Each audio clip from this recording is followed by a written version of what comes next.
Bem, então, a aula de hoje, como eu havia já adiantado, né? Primeira e segunda lei, começando aqui com a primeira lei de Newton. Entretanto, eu gostaria de começar com uma parte introdutória aqui muito importante, tá? Para você entender certos sentidos dentro das três leis, tá? Hora ou outra você vai se ver confuso numa análise de leis de Newton. Então, essa parte aqui eu preparei para tentar amenizar essas dificuldades de interpretação, tá? Então, bora lá. Então, primeira coisa, olha, definir o conceito de velocidade, tá? Isso aqui a gente já trabalhou, né? Ainda no tempo presencial. Então, ainda no tempo presencial, eu havia colocado para vocês o conceito de velocidade. Então, velocidade é a medida da rapidez, né, do quão rápido alguém muda de posição numa dada direção e sentido, tá? Então, é a velocidade escalar numa direção e sentido. É isso, tá? O que é velocidade escalar? Distância sobre tempo, tá? É aquela ideia ali, né? O módulo da velocidade. Só que quando você vai para o conceito vetorial, aí você já tem que largar fora, né, distância e pensar na ideia de mudança de posição. Então é o módulo da velocidade, porém medida numa dada direção e sentido. Na prática é a rapidez do deslocamento. Tá. Isso aqui é importante porque, olha, isso caracteriza, tá, o movimento. Então, a velocidade é uma característica. Na verdade, é a característica principal, tá? Então, é o que vai caracterizar. Isso quer dizer o seguinte, olha, é, o que significa, então, mudar o vetor velocidade? Tá? Então, se a velocidade caracteriza tipos de movimento, se eu mudo a velocidade, eu mudo o movimento? Exato, né? Mudar o vetor velocidade. E aí, pessoal, seja mudança na intensidade, né? Seja no valor, seja uma mudança na direção ou sentido, tá? Isso quer dizer uma mudança no vetor velocidade, em qualquer uma das três coisas aí. Então, isso quer dizer que se você muda a velocidade, você está mudando o estado de movimento. O estado de movimento foi modificado. Isso aqui é o cerne, tá? Para discutir leis de Newton. Alteração no estado de movimento. Né? Newton vai explicar o que altera, né, o estado de movimento das coisas. Em outras palavras, o que altera a velocidade das coisas. Né? Então, resumindo, a alteração no estado de movimento a gente chama isso de aceleração, tá? Então, qualquer alteração no estado de movimento, isto é, no vetor velocidade, tem relação direta com uma grandeza chamada aceleração. Tá.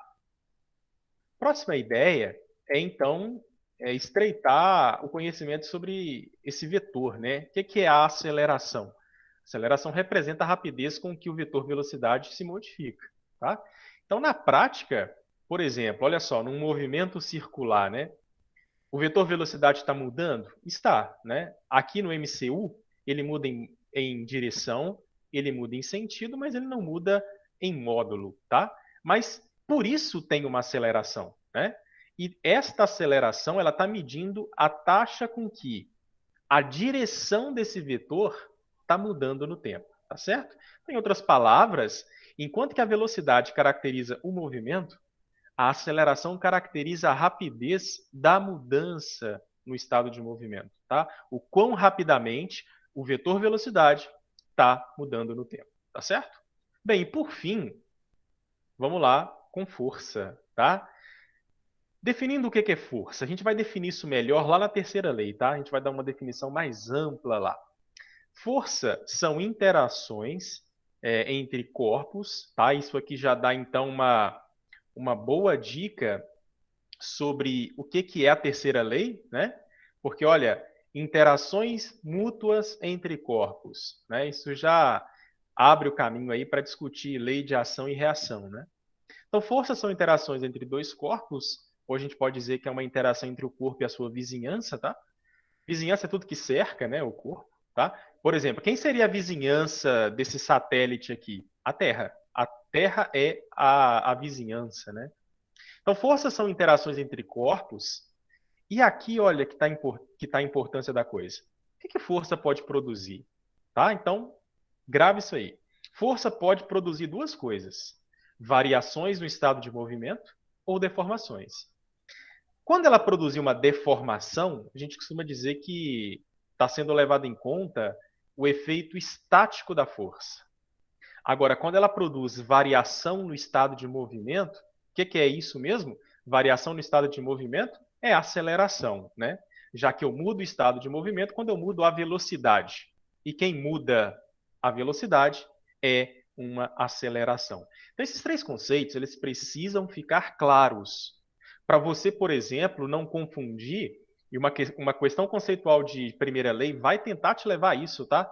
Tentar achar que existe uma vinculação direta entre força e velocidade, e não tem, né? Aqui a gente já começa a ter uma ideia. Existe uma vinculação direta com força e aceleração, né? E não entre força e velocidade. Senão a gente vai começar a pensar como Aristóteles pensava, tá? Então, deixa eu te dar um exemplo aqui de efeito dinâmico da força, né? Esse peso aqui, né? Essa haste com barras, essa barra, né? Com esses pesos, ela vai passar por uma alteração no estado de movimento, ou seja, ela estava em repouso e vai entrar em movimento. Então aqui está um caso clássico, né, de força produzindo alteração no estado de movimento, vai produzir uma aceleração, por isso a velocidade vai sair de zero para um valor não nulo, tá certo? Então, o que as três leis, né, elas conseguem fazer é dar uma definição muito precisa entre força, aceleração e velocidade, tá? E mostrando bem o papel de cada coisa, tá certo? Então, bora lá, começando com a primeira lei agora. Começo com Aristóteles, tá? Inclusive o Enem já cobrou, né? Questão de física, com a ideia aristotélica, né? O que Aristóteles entendia sobre o movimento? Claro que eu vou resumir aqui, né? Toda a obra de Aristóteles, e sim no seu cerne, né? No seu princípio central. Ele foi um dos primeiros, tá? A estudar seriamente o movimento. Então é um cara que pegou e pensou sobre o assunto, né? Por isso ele é um filósofo, tá? Então ele pensou seriamente e estudou, né, as implicações sobre movimento. E a conclusão central da teoria dele está aqui, ó. Estou resumindo a teoria de Aristóteles. O que ele imaginava? Ele imaginava o seguinte, olha, se você quer manter um corpo em movimento, tem que existir força, tá? Só que a gente vai ver que não é bem assim, né? A gente vai ver que esse conceito está errado, tá? Mas, né, essa afirmação aqui, ela perdurou por cerca de 2.000 anos. E sabe por quê? Sabe por que leis de Newton é tão difícil? Porque isso aqui está arraigado ao seu senso comum. Você nasce e o mundo, ninguém te ensina isso, né? Você nasce e o mundo ao seu redor parece ser assim, mas não é, tá? Então, para ele, alguma influência ou força era necessária para manter um corpo em movimento. Então, por exemplo, você tem uma flecha em movimento. Se ela está em movimento, é porque age sobre ela uma força. Ele imaginava, por exemplo, né, ele deu uma explicação, tá, na sua obra, ele deu uma explicação sobre o motivo para a flecha se manter em movimento e por que o movimento cessava, né? Então ele entendia que o ar expulso daqui da frente formava uma espécie de corrente de ar que impulsionava a parte traseira da flecha, né? Então a flecha ocupava um dado lugar, né, expulsava o ar dali, e essa expulsão do ar produzia, né, a ação contínua de uma força aqui atrás. Se a gente for pensar assim, a gente vai imaginar que uma flecha, veja que coisa estranha, né? Se Aristóteles estivesse certo, né? Se você levasse um arco e flecha para um local sem atmosfera, você ia puxar o arco e a flecha não ia sair do lugar, né? Mas isso não acontece, né? Não tem que ter atmosfera para você perceber o movimento dessa flecha, tá? Então aqui já tem uma reputação fácil, né? Não tem uma força contínua. Quando a flecha perde contato, né, com aquela corda elástica do arco, acabou a força que produziu essa alteração no estado de movimento. Professor, mas tem uma força-peso. Força-peso é outra coisa, tá? Pois bem, então, para ele existia essa vinculação direta entre força e velocidade. Você já viu uma equação assim? Não, porque não existe, né? Não existe necessidade de força para manter um corpo em movimento, apesar de Aristóteles pensar assim. E aí a conclusão final dele é que o movimento é um estado antinatural. Deixa eu explicar o contexto de antinatural na física, tá? Nesse contexto da mecânica. Algo antinatural é algo que exige a ação de uma força para acontecer, tá? Aquilo que é natural é aquilo que acontece sem a ação de forças, tá certo?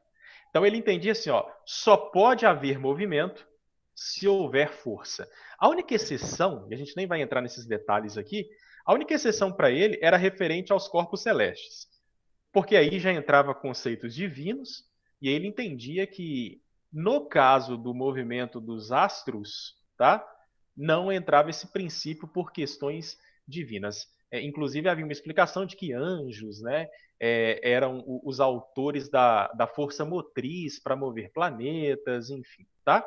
Então, aqui a mecânica de como se comportava tudo aqui na Terra.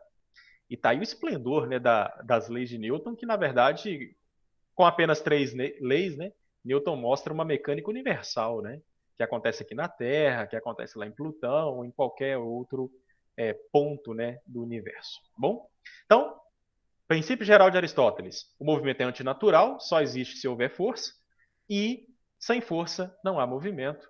Bora lá para entender agora o próximo pensador principal sobre esse assunto, que foi Galileu, né? Bem, Galileu resolveu investigar bem aquilo que Aristóteles dizia sobre movimento e, na verdade, ele percebeu que tinha muita coisa errada. Tá? Mas ele acabou percebendo que tinha muita coisa errada porque ele introduziu uma coisa muito importante, né? Galileu é o pai do método científico. O que é isso? Você elabora uma teoria e vê se funciona assim. Você vai para a parte prática da coisa, né? Então ele foi um grande experimentador, né? Ele foi um grande físico experimental, não só um físico teórico, né? Mas um físico experimental, onde ele formulou hipóteses e foi lá testar as hipóteses, né? O problema da teoria aristotélica até então é que se entendia que não era de muita importância, né? Esse teste experimental que a filosofia, né? O pensamento filosófico poderia levar a, as conclusões, até conclusões seguras, mas não, né? Então ele é o pai do método científico, tá? Então por isso ele foi uma personalidade muito importante na tal revolução científica. Qual que é a principal hipótese dele? Bem, ele formulou a hipótese depois de experimentos que eu vou mostrar para vocês agora dois. Ele chegou à seguinte conclusão: olha, eu vou refutar completamente o que disse Aristóteles, não é assim. E ele fala assim: olha, se não houvesse interferência sobre um objeto móvel, este deveria mover-se em linha reta para sempre. Nenhum tipo de força era necessária para isso. Então, isso aqui é uma hipótese que ele coloca, tá? Veja, se não houvesse interferência, aqui ele está falando de estado natural das coisas, tá? Imagine que um corpo pudesse ser libertado de sua vizinhança. Ele não interage com nada. Se ele não interagir com nada, Galileu está dizendo que se ele estiver em movimento, ele vai mover-se em linha reta para sempre, tá? E nenhuma força é necessária para isso. E está vendo o quão anti-intuitivo isso é? Porque quando você pega um objeto e joga ele no chão, você nota ele parando logo logo. E aí você pode talvez pensar como Aristóteles: ah, parou porque eu parei de aplicar a força, né? A força da minha mão impulsionando deixa de agir. Isso faz com que o objeto vá parando gradativamente, como se fosse natural ele parar, né? Veja, Aristóteles dizia que parava porque era natural parar. Galileu está dizendo que não. Ele para por um contexto antinatural, que é o atrito, né? O problema de Aristóteles é que ele deixa de considerar o atrito como força. Ele deixa de considerar o atrito como uma interação externa, né? E Aristóteles já vê o atrito como uma interferência externa. Mas, olha só, isso aqui ele não tirou do nada, né? Isso aqui é o fim da coisa. Agora eu vou te mostrar o início. Então, bora lá para falar sobre a hipótese de Galileu. Como é que ele chega em tal conclusão? Vou te contar dois experimentos idealizados por ele, né? E que inclusive estão na sua obra. Bem, vamos lá. O que ele pensou aqui? Ele pegou um bloco, tá? E colocou sobre uma superfície, e aí ele percebia que alguém abriu o microfone. Alguém quer perguntar alguma coisa? Deixa eu ver aqui. Parece que alguém abriu o microfone, tá, pessoal? Só dá uma conferida aí. Então vamos lá, continuando. Se quiser perguntar, eu não tenho como ficar olhando o chat toda hora, é só abrir o microfone mesmo e me interromper, tá certo? Então vamos lá, paramos aqui. Bem, como é que ele testou essa hipótese, né? Então eu já disse que foi fazendo experiências, né? E uma famosa experiência dele, simples, né? Ele pensou o seguinte: olha, deixa eu pegar um plano, né, horizontal, eu vou pegar um certo objeto e vou lançar o objeto. Tá. Ele sabia que existiam duas interações aqui: a interação da mão com o objeto, e ela cessava, né, quando a mão perdia contato com o objeto, e depois a interação pelo atrito, né? E ele via que o objeto parava. Beleza. Tá. E aí ele foi testando isso ao longo de superfícies progressivamente mais lisas, tá? Não só a superfície ia tornando-se mais lisa, mas ele também polia a superfície do bloco, tá? Pegava blocos mais polidos. E aí ele percebeu o seguinte, olha, que se o atrito fosse reduzido, o bloco andava um pouco mais antes de parar. Isso quer dizer que a taxa de diminuição da velocidade ela era cada vez menor. Ou seja, o que eu estou querendo dizer? E o que Galileu observava? Que a velocidade diminuía? Sim. Só que agora ela diminuía mais lentamente. Ela ia diminuindo em graus menores. E ele percebeu que se ele tornasse a superfície ainda mais lisa, o bloco percorria uma distância ainda maior antes de parar. Bem, aqui ele tirou a seguinte conclusão. Olha, o bloco está parando por causa do atrito. Por quê? Né? Porque eu estou deixando a superfície cada vez mais lisa e o bloco persiste. Olha a palavra, essa palavra aqui é chave, olha. O corpo persistia mais e mais tempo a permanecer em movimento. Daí ele extrapolou a situação. Ele falou assim: olha, se eu pudesse eliminar então completamente o atrito, esse bloco não ia parar nunca mais. Quando ele ia parar? Se o atrito é a causa, né, dele chegar ao repouso. Então, tá vendo como é que Galileu está refutando Aristóteles, né? Onde para Aristóteles o estado natural das coisas em movimento era chegar ao repouso, né? Então, Aristóteles interpretava isso aqui, ó, dessa maneira: chegou ao repouso porque é natural chegar. Esse é o estado natural das coisas. Aí Galileu está percebendo outra coisa. Não, não, não. Não é esse o estado natural. O corpo está chegando ao repouso justamente por um processo antinatural que é o atrito. E se eu pudesse eliminá-lo, esse corpo deveria mover-se em linha reta para sempre. Nunca mais ele iria parar. Bem, o segundo experimento idealizado por ele é o chamado experimento das rampas. Esse experimento aqui é bastante também interessante para entender a ideia da lei da inércia, né? Que foi introduzida aí por Galileu. Então, a segunda hipótese, aliás, o segundo experimento que valida a sua hipótese foi o seguinte: ele pegou dois planos inclinados, tá? E primeiro ele colocou com inclinações iguais, um de frente para o outro. Tinha pouco atrito aqui, tá? Ele fez lá de maneira tal que o atrito pudesse ficar baixo, pequeno, e aí ele abandonava a esfera. Bem, a esfera descia com uma rapidez cada vez maior, né? Por causa da ação da gravidade, e subia perdendo velocidade. Ele sabia que a rampa, né, a inclinação da rampa, produzia algum tipo de interação que produziria redução de velocidade. Então, ó, velocidade aumenta na descida e reduz na subida.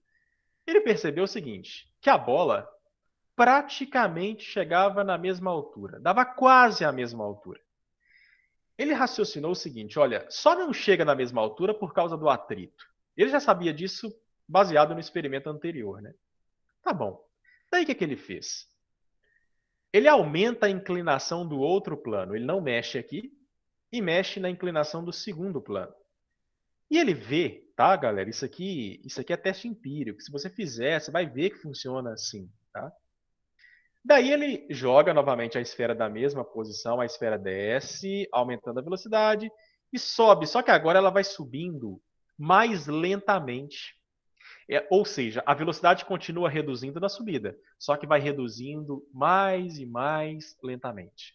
Lembrando que ó, a ação da gravidade aqui é uma força externa, hein? Tá. Vamos aumentar essa inclinação um pouco mais. Olha só o que acontece. A bola de novo praticamente chega na mesma altura, tá? A gente não discute mecânica rotacional no ensino médio, mas se você conhecesse a mecânica rotacional, quem fizer engenharia vai conhecer, vai ver lá que o fato da bola rolar faz com que o atrito seja bem pequeno. Então, esse experimento aqui, de fato, ele pode ser verificado, tá?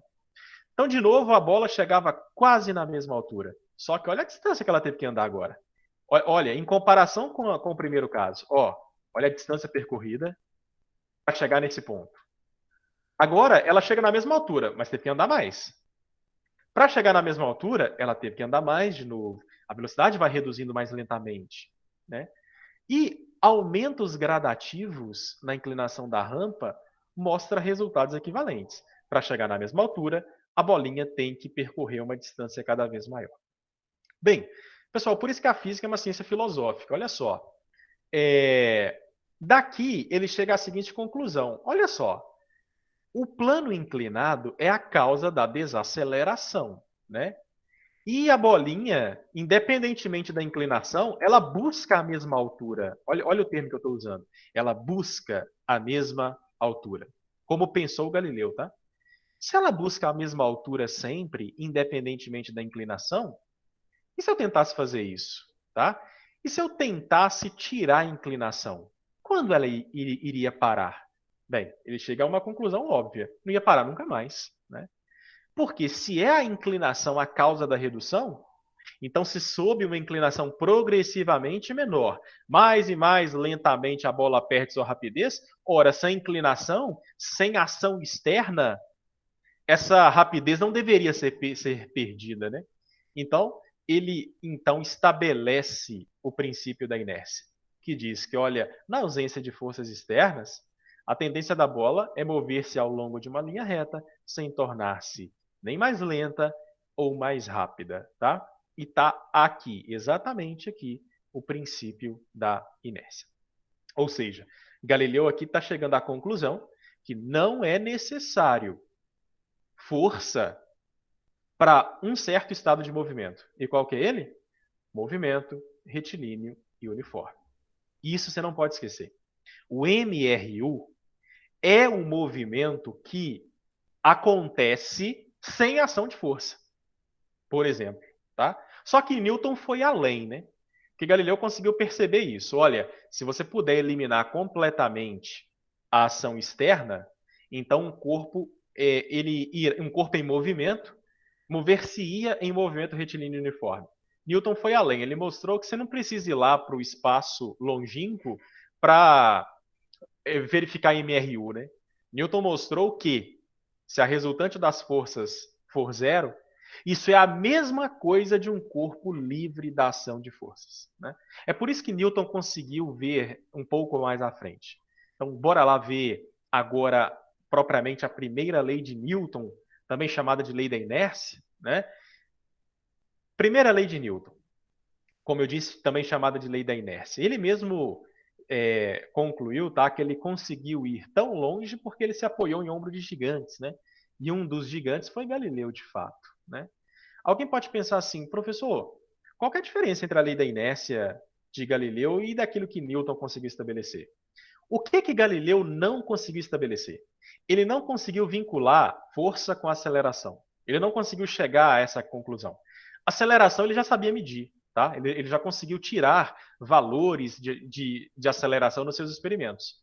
Mas ele não sabia ainda o que motivava uma aceleração, tá? E Newton deu um significado preciso entre relação força e aceleração e para a lei da inércia. Um significado matemático, inclusive, preciso. Tá? Então, resumindo a primeira lei de Newton com vocês. A primeira lei trata disso aqui, olha. Um corpo livre da ação de forças. Tá, pessoal? Ou um corpo onde a força resultante é zero. Tá? Então, considere um corpo no qual não atue nenhuma força resultante. Tá? Então, essa frase aqui deve ser entendida como: ou ele está livre da ação de forças, ou a soma vetorial das forças é igual a zero. Tá certo? Bem, dito isso, se esta é a condição, e esta condição da primeira frase aqui, olha, é a condição natural das coisas, tá? Esse é o estado natural. Então, Newton estabelece, a partir, né, das conclusões de Galileu, que se o corpo estiver em repouso, ele permanece em repouso, tá? Livre da ação de forças, um corpo parado, você não o verá sair, né, para entrar em movimento. Agora, se o corpo estiver em movimento, nesta condição, isso cai muito em questão, depois eu vou te mostrar um caso, tá? Um corpo que está em movimento e do nada ele se liberta das interações. Ao exercício pergunta, olha, o que vai acontecer com o corpo a partir de agora? Bem, Newton está dizendo aqui, né? Se num dado momento do movimento ele se libertar das interações, ou se a força resultante for zero naquele momento, ele entra num movimento retilíneo e uniforme. Ou seja, é um movimento com velocidade constante, velocidade vetorial, pessoal. Ela é constante na intensidade, ela é constante na direção e ela é constante no sentido. Tá? E o corpo permanece nesse estado, né? Até que forças alterem esse estado. Eu já comecei lá no início da aula te dizendo, o que é capaz de alterar o estado de movimento das coisas? Força. Isso vai estar lá na segunda lei, né? Então, a primeira lei trata da condição de equilíbrio. O estado natural das coisas. Eu poderia substituir aqui estado natural para condição de equilíbrio, tá? Mas eu vou usar estado natural porque tem até aquele cunho mais filosófico da coisa, tá? Então, para você manter alguma coisa em repouso, você precisa de força, pessoal? Olha aqui. Não. Isso é estado natural. E para manter alguma coisa em movimento retilíneo uniforme, você precisa de força? Não. Até porque se tiver força, não vai ser MRU mais. Então, pessoal, grava uma coisa. Aqui tem uma implicação não tão trivial assim. Quando você estiver analisando um exercício e que o movimento for curvo de alguma forma, tem que ter força ali. Tem que ter força. Porque só não existe força resultante se a trajetória for retilínea e com velocidade constante. Então está aqui o resumo do que é a primeira lei, tá? Bem simples. Se a força resultante for zero, então só tem duas hipóteses. O que está em repouso permanece em repouso, o que está em movimento permanece em movimento retilíneo e uniforme. Essa palavra permanece aqui na primeira lei vai ser explorada mais daqui a pouco, tá bom? Pessoal, se alguém quiser perguntar alguma coisa, tá? Pode falar aí. Bem, agora vamos falar de aplicações, tá? Aplicações da lei da inércia. Vamos lá.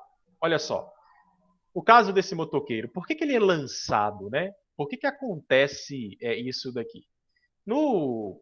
Na visão de Aristóteles, esse motociclista deveria parar imediatamente, mas não, né? Ele é lançado, ele é projetado por inércia, porque um corpo em movimento tende a permanecer em movimento. Essa é a ideia central, né, sobre as questões sobre o movimento. Foi isso que Newton conseguiu traduzir, né? Um corpo em movimento tende a permanecer em movimento. Não só Newton, mas também Galileu. Tá? Então, a moto, ela é desacelerada. A moto por isso ela para. Mas o cara não, né? O motociclista ele não é desacelerado pelo muro. E por isso, né, ele tende a manter o estado de movimento horizontal, tá? O estado de movimento horizontal tende a ser mantido. Por quê? Porque nenhuma força resultante age sobre ele no sentido horizontal aqui, na direção horizontal, desculpa, tá? Outra aplicação está aqui, ó. Cinto de segurança. Para que serve? Tá? Para minimizar os efeitos inerciais, né? O carro quando colide numa colisão, o carro é desacelerado. Você não. Você, na hora da colisão, está em movimento. Qual que é a tendência? Bem, permanecer em movimento, a menos que uma força atue sobre você, né? Então, o cinto de segurança, é justamente um equipamento para fins inerciais, né? Para minimizar os efeitos da inércia. E olha só, aqui está aquela visão, né, bastante agora interessante sobre leis de Newton.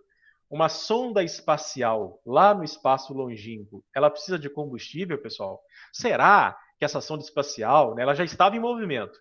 Daí ela perde interação, né, com campos gravitacionais. Lá no espaço longínquo, ela não depende de combustível para se mover, né? Entretanto, como é que vai ser a trajetória dela?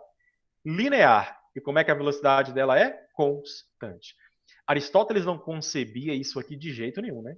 Aristóteles achava que para isso aqui acontecer, tinha que ter força, né? Newton e Galileu mostram que não, não, não, não. Isso aqui pode e acontece sem a ação de força, tá? Outras discussões que já apareceram em questões, né, de aplicações aí da lei da inércia. Essa figura aqui ilustra um caso clássico, né, que inclusive foi uma discussão filosófica lá na época de Galileu, né, onde os caras queriam refutar Copérnico sobre o movimento da Terra. E a ideia é, a Terra tem uma velocidade de translação de 30 quilômetros por segundo. Isso é muita coisa, né? E aí os caras argumentavam o seguinte: não, a Terra não pode ter movimento, não. Porque se ela tivesse movimento, né, enquanto o pássaro tentava descer, em um segundo a minhoca já teria deslocado 30 quilômetros. Mas o pássaro pega a minhoca. A gente vê, né? O pássaro consegue descer da árvore, voando e pegando um alimento aqui no chão. Qual que é a ideia? Como é que a gente pode aqui se valer do princípio da inércia para explicar esse fato? Bem, o pássaro está em movimento também junto com a Terra, né? Não só a Terra está a 30 quilômetros por segundo. A árvore, o pássaro, a minhoca, o chão, né? Por isso, né, a gente poderia explicar isso de duas formas. O pássaro está em movimento. E qual que é a tendência por inércia? Permanecer neste estado de movimento. Ou tem alguma força horizontal aqui para alterar essa velocidade? Não tem. O pássaro não experimenta nenhuma força resultante para alterar esse estado de movimento. Por isso, por inércia, ele consegue pegar o alimento que está aqui, né? Outra coisa interessante a falar sobre isso aqui é o seguinte: foi o que Galileu também disse sobre é, a independência, né, dos movimentos, que eu já discuti com vocês, né? Grava isso que eu vou falar aqui. Quando dois corpos compartilham do mesmo estado de movimento, ó, o pássaro compartilha do estado de movimento da Terra, a minhoca também. Então, quando dois corpos compartilham do mesmo estado de movimento, tudo entre eles se comporta como se houvesse repouso, né? Por isso que o pássaro desce do galho, pega a minhoca como se tudo tivesse parado, mas na verdade não está, né? A Terra está a 30 quilômetros por segundo.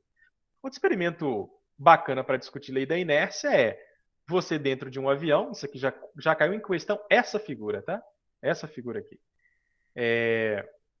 Me parece que na UFJF. Você está dentro de um avião, o avião está a 200 quilômetros por hora.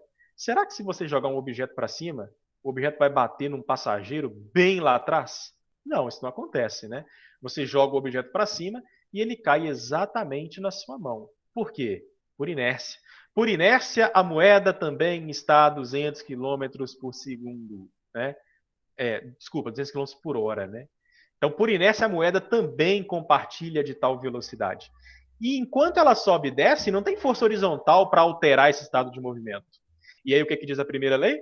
Se não existe força resultante atuando sobre um corpo num tal sentido de movimento, esse estado de movimento não será modificado, né? Força modifica o estado de movimento. E por isso, então, por inércia, se não modifica, permanece, né? Por isso, ela sobe e desce e cai na sua mão, né? Dito de outra forma, do mesmo raciocínio que eu usei aqui, moeda, passageiro, banco, carenagem, né, do avião compartilham do mesmo estado de movimento. E por isso, né, pelo princípio da independência dos movimentos, tudo se passa como se houvesse repouso. Tá certo, pessoal? Bem, nosso último tópico aqui sobre primeira lei de Newton também já caiu bastante em prova, tá? É para discutir o contexto de uma pergunta. Deixa eu colocá-la aqui, que ela saiu fora aqui. Peraí.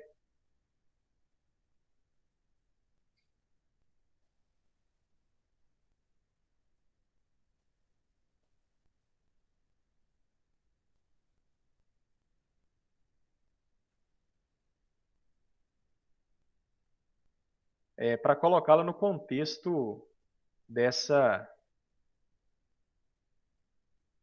pergunta aqui, ó.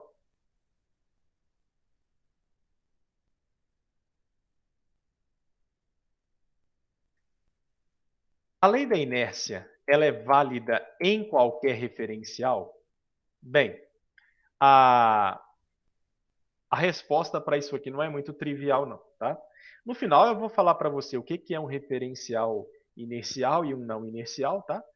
Mas vamos lá. A lei da inércia é válida em qualquer referencial? Aqui eu quero discutir isso dentro de um vagão que está acelerado, tá? Então, o vagão tem aceleração, tá certo? Bem, mas professor, como assim lei da inércia? O que é isso mesmo, pessoal? O que é a lei da inércia? É quando um corpo, a lei da inércia está sendo validada quando a força resultante sobre ele é zero, né? Então vamos lá. Vagão acelerado, nós vamos analisar tudo isso na visão de um observador que está dentro do vagão, né? Então o cara, esse observador aí, está dentro de um referencial dito acelerado. Tá, então bora lá. Ele vai observar um pêndulo, tá? Que está lá no vagão. E ele vai perceber o seguinte, que esse pêndulo vai ficar inclinado, tá? Se você, por exemplo, estiver dentro de um veículo, esse veículo freia, você está segurando alguma coisa pendular, você vai ver que esse pêndulo sai da vertical, tá?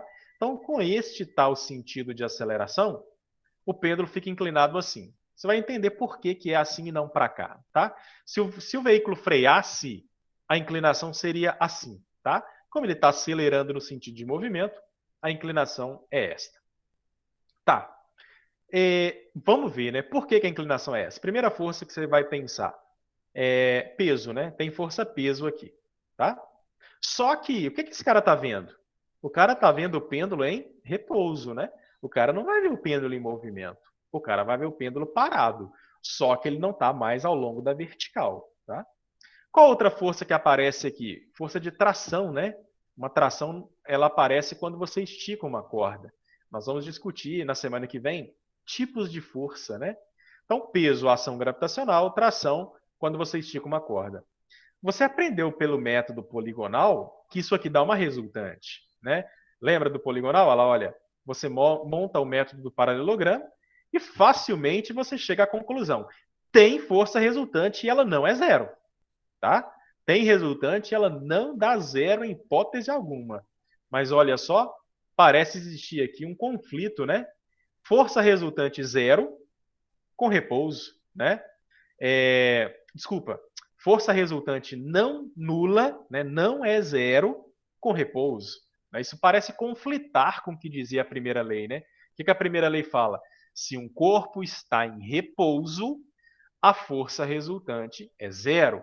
Mas aqui ela não é zero, tá? E mesmo assim o corpo está em repouso. Qual que é o detalhe? Eu estou tentando validar a primeira lei num referencial acelerado e não vai dar certo, tá? Então, pessoal, não esqueça isso aqui, ó. As leis de Newton, elas são válidas em alguns referenciais e não em todos, tá? Ah, professor, existe uma mecânica para trabalhar dentro de referenciais acelerados? Sim. Isso vai cair no Enem? Só conceitual, tá? Para quem vai tentar vestibular militar, aí sim esse tipo de exercício cairia, tá bom? E eu posso até resolver uma hora com vocês. Mas, para fins introdutórios aqui, que são aquelas questões mais fáceis, né, que vai cair no Enem, enfim, no vestibular comum aí para vocês, referencial inercial é todo referencial que não tem aceleração, tá? Então, se você vai para um referencial que não tem aceleração, não existe conflito. Por exemplo, um cara que está aqui do lado de fora do vagão, não tem conflito para ele. Porque o cara que está do lado de fora do vagão, o que ele vê? O pêndulo se movendo com o vagão, com uma dada aceleração. E aí ele conclui: essa força resultante aqui é por causa dessa aceleração. Para quem está do lado de fora do vagão, não tem conflito, tá vendo? As leis de Newton são validadas. A Terra é considerada um referencial inercial, tá?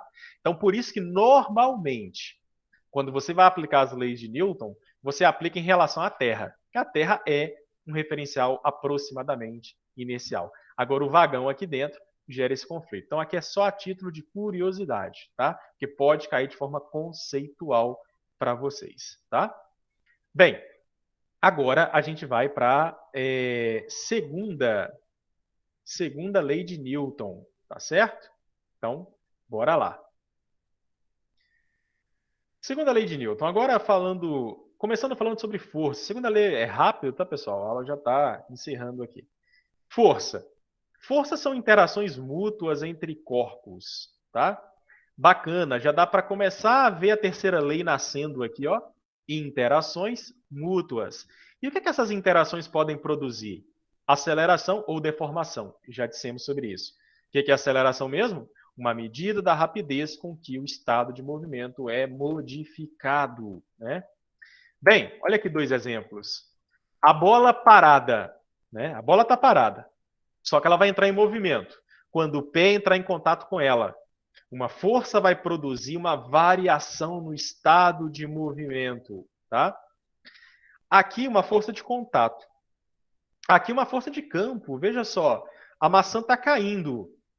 Ela estava em repouso, mas ganha movimento. O que produziu isso? Tem que ser força, tá? Força produz isso. Agora, essa força tem origem gravitacional, né? Não é uma força de contato.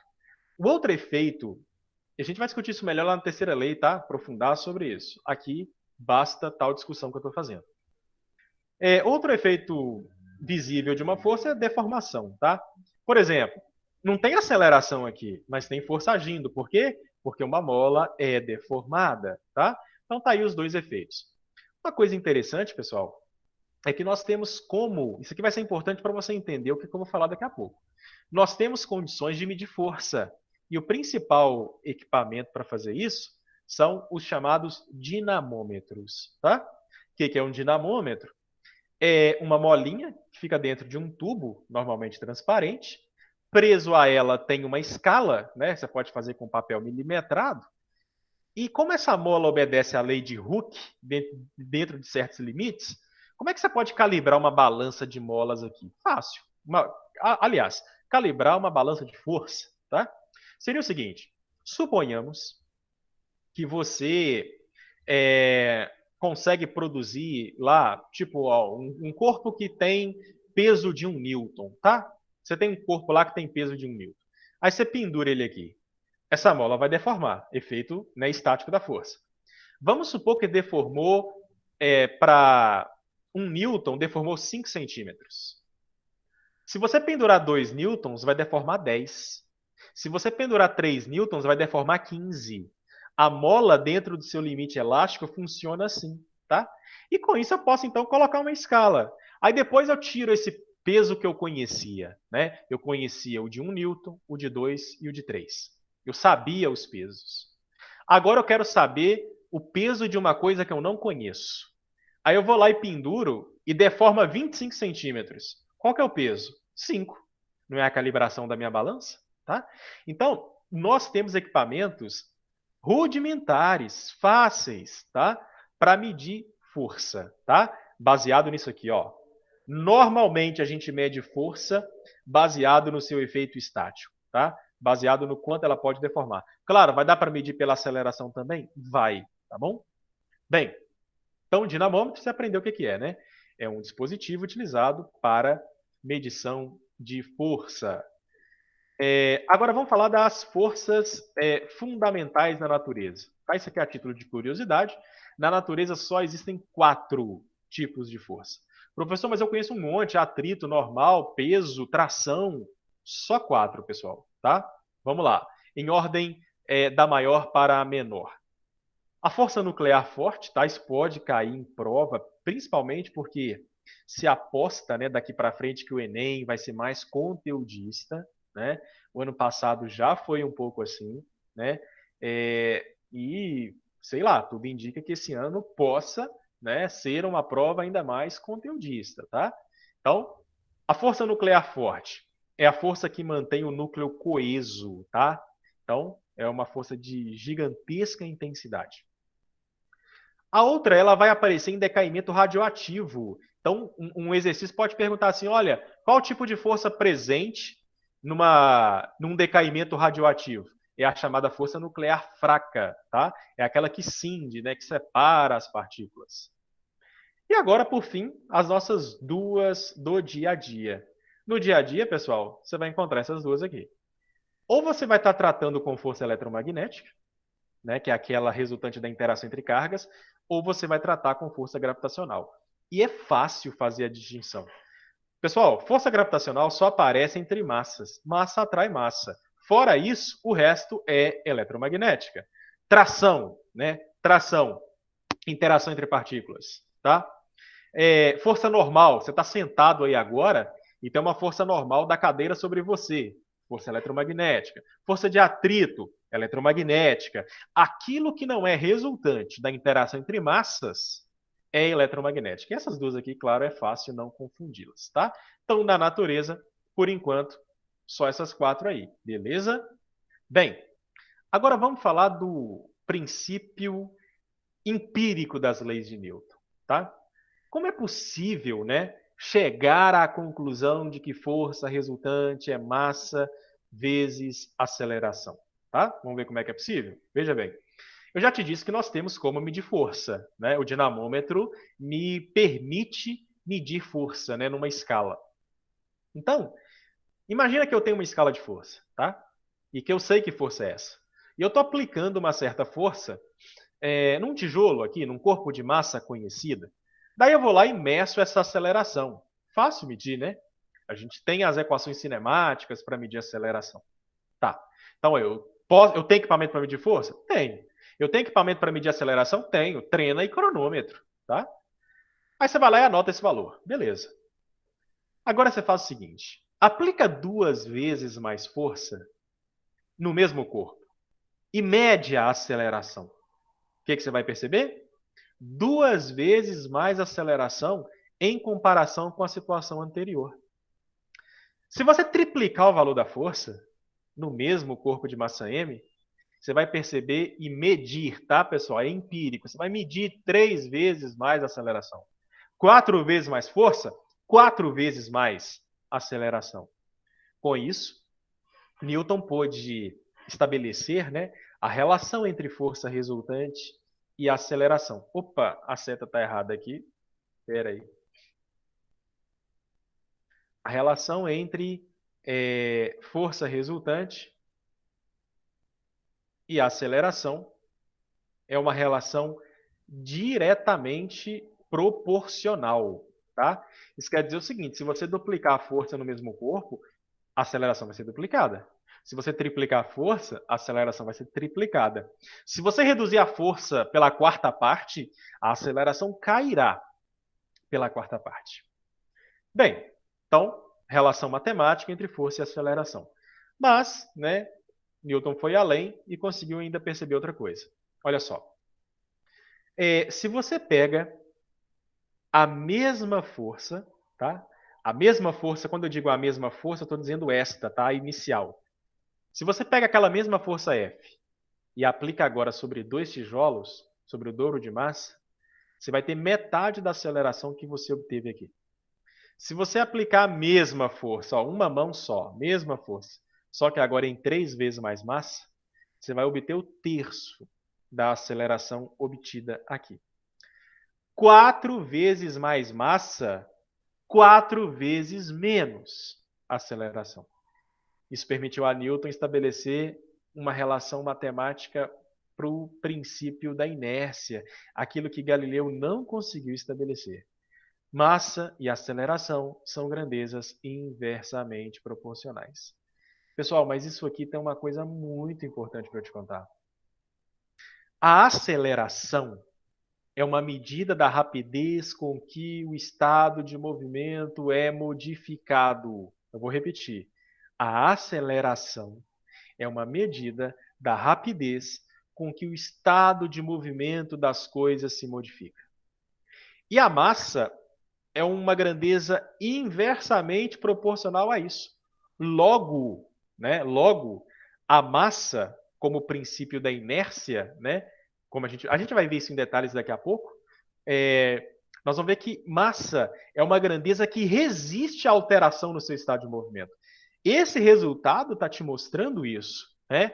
A massa é uma grandeza física que resiste a qualquer alteração em seu estado de movimento. Um corpo muito massivo, por que ele vai ter muita inércia? Porque ele tem uma forte resistência para acelerar. Muita massa, pouca aceleração, tá certo? E aí Newton conseguiu sintetizar as duas coisas. Força cresce com a aceleração e a aceleração diminui com a massa, né, com o aumento da massa. Isso foi sintetizado no chamado princípio fundamental da dinâmica, que inclusive engloba a primeira lei. Ó, eu vou achar a primeira lei aqui dentro. Vamos lá? O que diz a segunda lei? Olha bem. A mudança do estado de movimento de um corpo. Todo mundo aí que está assistindo, né, os 21 que está aí, já sabe o que é isso. Mudança no estado de movimento, medida da aceleração. Então, eu poderia dizer a frase da seguinte forma: a aceleração de um corpo é proporcional à força motora imprimida. Isso aqui são palavras do Isaac Newton, tá, pessoal? Força motora imprimida aqui, força motora é força resultante. E é produzida, agora vamos lá, hein? Isso aqui eu já falei na aula de vetores. Eu discuti lá a segunda lei de Newton na aula de vetores. E é produzida a tal aceleração que é produzida, ela é produzida na mesma direção da linha reta daquela da qual a força é imprimida. Tá? Então, o que isso quer dizer? Que a força resultante e a aceleração são duas grandezas diretamente proporcionais. E que nunca, né, eu já tinha falado sobre isso lá em vetores, nunca a força resultante é horizontal e a aceleração produzida é vertical. Nunca a aceleração produzida é horizontal direita e a força horizontal esquerda. Né? Força e aceleração têm mesma direção e mesmo sentido. E aí, isso está sintetizado, né, nessa famosa equação, que é a única, né, das três leis. O espantoso daqui, pessoal, é que o homem conseguiu construir arranha-céu, foguetes espaciais, tudo que você pensar de mecânica rudimentar, só com as três leis. Né? As três leis com uma única equação, né? Força resultante é igual a massa vezes aceleração. Então, lá na aula de vetores, está lembrado da discussão? A massa é um escalar positivo. O que isso quer dizer? Que esse vetor e este têm mesma direção e mesmo sentido. Professor, você disse que a primeira lei está aqui dentro. Onde é que a primeira lei vai aparecer? Se a força resultante for zero, quanto que vai valer a aceleração? Zero. Né? Se a força é zero e a aceleração é zero, logo a velocidade de um corpo permanece o quê? Constante. Tá certo? Pessoal, deixa eu interromper aqui para perguntar. Eu estou confirmando aqui, mas responde aí para mim. Tem aula depois da minha? Eu já estou encerrando. Com mais 10 minutos aqui eu encerro. Sim, eu tenho. Às 5h30. Não, mas eu falo agora às 4h30. Não. Não, tem não? Acho que nem é Então, 5h30, sim, mas 6h30. tá, então dá para aguentar mais 10 minutos aí? Para Tá, com encerrar. certeza. Dá sim, Leandro, pode ir. Então vamos lá. Então, olha só. Achando a primeira lei aqui dentro de novo, né? Então, ó, se a força. Porque a primeira lei diz, né? Se a força resultante for zero sobre um corpo em movimento, ele vai mover-se em linha reta com velocidade constante. Tá, então a primeira lei está aqui, olha. Se isso é zero, massa não tem como ser zero, né? Se isso é zero, isso é zero. E se uma aceleração é zero, logo o estado de movimento não se modifica. Tá certo? Bem, então aqui eu estou te mostrando, olha, uma figura de alguém aplicando força e tirando um corpo. Pessoal, alguém está com o microfone aberto aí, só dá uma conferida aqui. Então, alguém está aplicando força e tirando um corpo do repouso para colocá-lo em movimento. Ó, força resultante provocando mudança na alteração do estado de movimento. E aqui nessa figura interessante que a gente vê, né, a relação massa-aceleração. O caminhão tem massa gigantesca. Logo, ele tem uma inércia muito grande. Né? E o que significa isso? Um corpo que tem inércia muito grande, ele resiste muito a alterar o seu estado de movimento. O que isso quer dizer? Um corpo de muita inércia se ele está em repouso, ele vai fornecer, né, uma forte resistência a entrar em movimento, tá bom? Bem, uma coisa interessante é que no sistema internacional você mede força em newtons, tá, pessoal? E eu vou te contar aqui agora o que é um newton de força. Segundo o princípio matemático de Isaac Newton, né? FR é igual a MA? Beleza. Então, o que é um newton de força?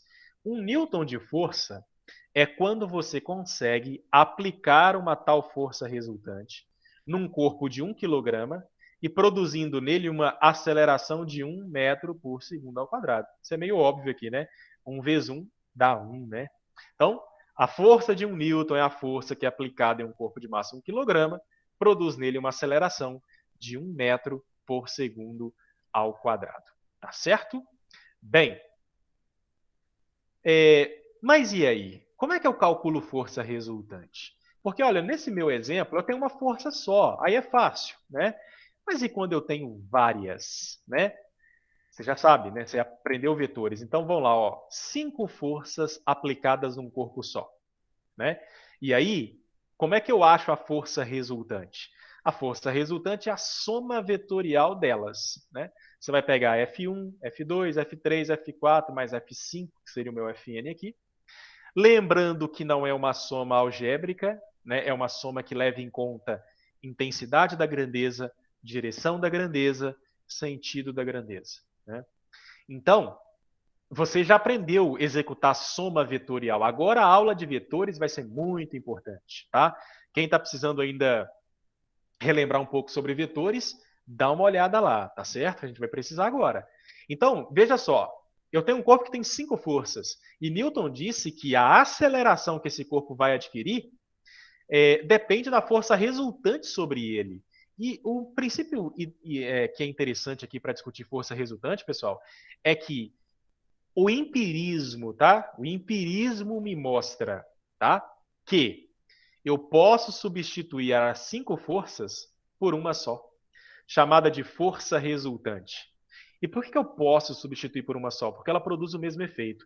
Isso aqui não é um conceito, tá? Isso é uma conclusão conceitual. Não são todos os vetores que funcionam assim. Força funciona.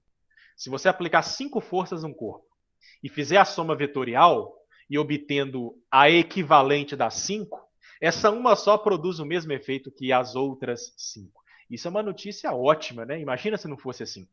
Se não fosse assim, você teria que calcular aceleração por aceleração vinculada a cada força. Só que você não tem que fazer isso, tá? Então, qual que é a ideia básica para tratar a lei de Newton? Eu estou te mostrando aqui o modus operandi para começar um exercício. Tem mais de uma força? 2, 3, 4? Calcula a força resultante primeiro, tá? Como é que calcula, professor? Soma vetorial, método poligonal, método do paralelogramo. Eu vou mostrar para vocês. Eu vou começar agora com uma subaula, vou chamar assim, que vai ter o título de Super Dicas de Física. E eu vou te mostrar, por exemplo, como é que você resolve problemas de estática, tá? O corpo está lá parado, tem várias cordas aplicadas, e como é que você pode resolver isso de uma forma simples. Só que aí você tem que saber somar vetores, tá bom? Então, ideia da tal força resultante aí. O que é força resultante? É aquela que pode substituir as outras que estão atuantes no corpo e ainda assim produzir o mesmo efeito, tá? Então, força resultante é massa vezes aceleração, tá? E aí nosso último slide, tão comprometido, né? A gente já estava acabando. Vamos voltar a uma discussão interessante aqui. Veja bem, Galileu, isso aqui você já sabe, né? Que massa resiste à aceleração. Eu já te mostrei esse princípio, né? Quanto mais massa, mais inércia, menos aceleração. Tá. Agora, Galileu quis muito obter essa resposta aqui. Ele não conseguiu, olha. Ele sabia, né? E eu fiz inclusive esse experimento em sala com vocês. Lembra quando eu peguei aquela folha, né, de caderno, coloquei em cima do caderno, abandonei os dois e eu te mostrei que a folha caía tão rapidamente quanto o caderno. Galileu sabia, né, que desprezando a resistência do ar, não era o mais pesado que chegava ao chão mais rápido que o mais leve. Aristóteles pensava assim, né? Aristóteles pensava, quanto mais força, mais aceleração. Isso, de fato, né, em algum momento vai ser uma verdade, mas para corpos em queda, não, né? Vamos ver por quê, né? Como é que seria esse tal problema aplicado aqui aos corpos em queda, tá bom? Claro que, só reformulando o que eu falei, mais força, mais aceleração, na mesma massa, sim, né? Para a mesma massa, mais força, mais aceleração, não tem dúvida nenhuma quanto a isso. Mas para o corpo em queda, tem uma diferença. Você não está tratando com corpos de massas iguais, você está tratando com corpos de massas diferentes. E é isso que ele não sabia explicar, tá? Então é por isso que, mais uma vez dizendo, por isso que Newton deu um salto à frente, né? Então vamos lá. Olha uma maneira interessante de escrever a segunda lei, tá? Aceleração e massa são inversamente proporcionais, né? Se isso é grande, isso é pequeno para uma tal força. Vamos lá? Bem, como explicar isso aqui? Olha, dois corpos em queda, tá? Você tem um corpo de massa m e um corpo de massa 2m. Se você perguntasse para Aristóteles assim, quem vai chegar no chão primeiro? Ele iria responder, este, porque tem duas, olha aqui o vetor, ó, tem duas vezes mais força aqui do que aqui. Isso é uma verdade, pessoal? É. A força-peso aqui é duas vezes maior. Galileu também sabia disso. Agora, por que tendo duas vezes mais força, eu não tenho duas vezes mais aceleração? Porque eu tenho duas vezes mais massa, né? Então, ó, olha aqui que interessante. A aceleração aqui é a gravidade, tá? Então, essas equações que você via na figura são implicações do que eu havia escrito aqui, tá? Então, no lugar da aceleração é gravidade, no lugar da força resultante é a força peso, tá? Então, a aceleração dos corpos em queda, Galileu sabia que era a mesma, g. Agora, por que dá g nos dois casos? Aqui eu tenho duas vezes mais força, mas o que você tem? Duas vezes mais massa, né? Então, apesar de duas vezes mais força, duas vezes mais massa, duas vezes mais inércia, duas vezes mais resistência a alterar o estado de movimento, tá? Então, é isso que Galileu não conseguiu explicar, né? E que Newton conseguiu com a sua lei da inércia. Então, pessoal, está aqui em destaque. O que é inércia? É uma propriedade da matéria. Ninguém explica o que é inércia, tá? Não existe a explicação por trás, né? Por que o universo funciona assim? Por que um corpo em movimento tende a permanecer em movimento? Ninguém sabe essa resposta. E não faz sentido questionar isso, tá? A inércia é uma propriedade da matéria de resistir a qualquer alteração no seu estado de movimento ou de repouso. Ou seja, o corpo em repouso tende a ficar em repouso. O que está em movimento tende a ficar em movimento. E a inércia é, assim, uma medida da massa dos corpos, né? Porque está aqui, ó.